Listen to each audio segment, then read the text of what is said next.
అలా బండి కడుగుదామని అయితే బండి అయితే బయట పెట్టిన. ఇక చూడండి మనం.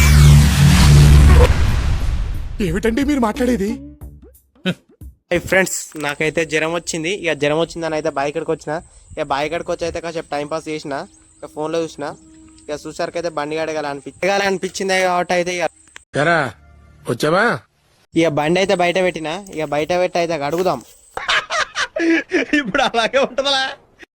మోటార్ పెట్టి అయితే బండి అయితే కడుగుతాను. ఇక ఎట్లా కడుగుతాను ఒకసారి అయితే కామెడీ చేయండి. ఇక బండని అయితే పెట్టిన కింద స్టాండ్ కింద అయితే, లేకపోతే అది కింద పడ్డది అనుకో మనకున్న డబ్బులు ఎవరు ఉండవు ఇక ఇంకా.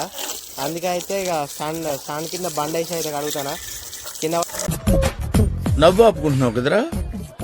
సగం కడిగినాక కరెంట్ పోయింది. ఇక బకెట్తో అయితే పోసిన. ఇక సగం ప్రపంచంలోని అంత నికృష్టుడు కూడా ఉండడరా. శవం మీద మరమరాలు ఎలుగుతునేవాడు మొహం చూడు. కరెంట్ పోయింది అని చెప్పి అయితే ఇక మెల్లగా తప్పించుకున్నా సగం గడిగాడ పెట్టి. ఇక లేకపోతే ఆడు ఉంటేనైతే మనకు డబ్బులు తప్పాయి సగం కడిగినాక. ఇక బాయ్ మళ్ళీ రేపు మళ్ళీ ఒక కొత్త వీడియోలో కలుద్దాం. ఏమయ్యా నోటికి ఎదొస్తే మాట్లాడేయడమే. ఏం